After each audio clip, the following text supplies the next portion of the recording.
Assalamu alaikum urmаттуу Tez Кабар каналынын көрүүчүлөр, саламатсыздарбы? Кутмандуу күнүңүздөр менен. Көңүл буруңуздар, жакшылап көңүл буруңуздар. Бүгүн сиздерге Бишкектеги Манас аэропортунун жанынан сатыла турган 21 гектар айдоо жерин көрсөтөбүз.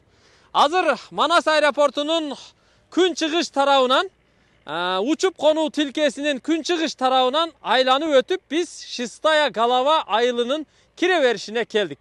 Мына Шестая голова айылы, ылдый жагында Виноградный айылы бар, а бул жагында Васильевка айылы. Васильевка айыл өкмөтүнө караштуу Шестая голова айылы ушул айыл менен эле аэропорттун ортосунда жайгашкан. Мына бул Атбашинский каналдын ылдый тарабында суунун боюнда турат туугандар.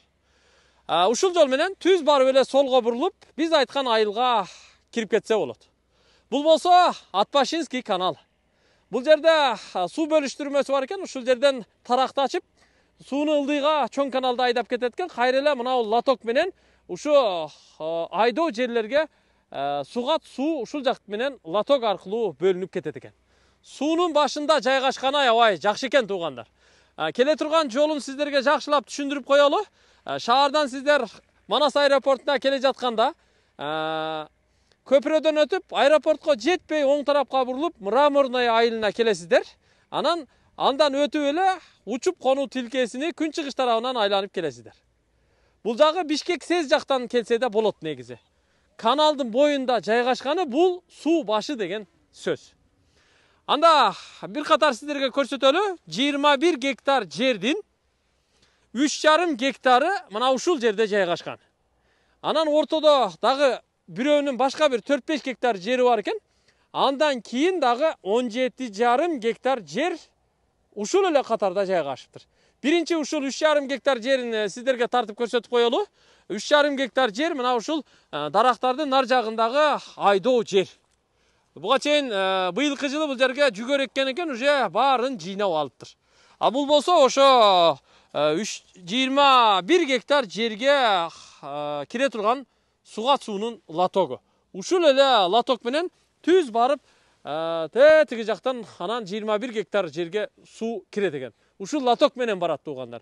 Суунун башы экен. Ал эми бул 3,5 гектар жерге тиги лотоктун башынан ошол жерден чоң арык бул жакка ачыптыр. Ошол чоң арыктан эле бул жакка кирет экен. Келиңиздер аттап өтүп кирели.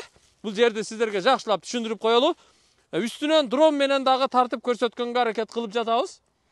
Суунун башы ушул жерден. Лотоктон өтүп эле ушул чоң арык аркылуу бул жака суу агып кирет. Мына 3,5 гектар жер чыгат, бул жагы столбаларга чейин барып такалат окшойт. 3,5 гектар жер бул жерде жайгашкан.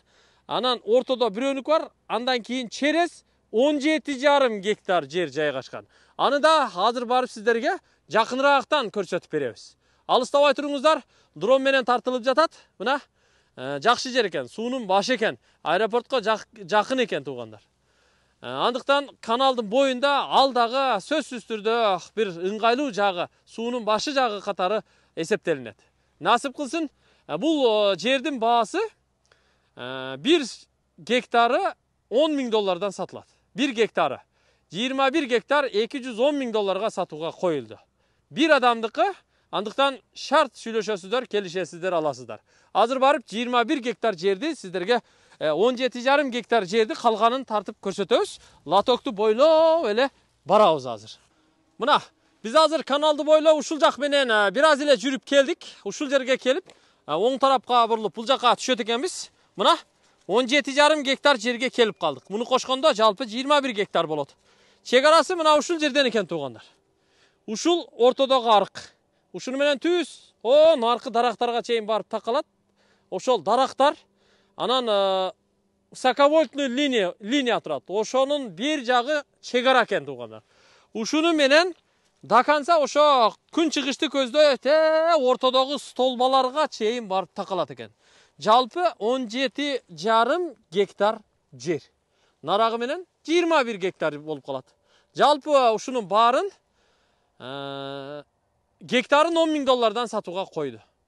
Беде эккен эле, көрүп турасыздарбы? Беде эгип коюптур, нар жагына мака жүгөрү эгиптир. Бул жагы беде болуптур. Эми жери дагы, жердин топурагы дагы борпоң жакшы топурак экен. Ушуну дагы эске алып коесуздар. Эң жакшы жери кандай жер болсо дагы суунун башында, каналдын боюнда. Ушул жагын эске аласыздар. Жаккан болсо, ушул жерди сүйлөшүп көрүңүздөр.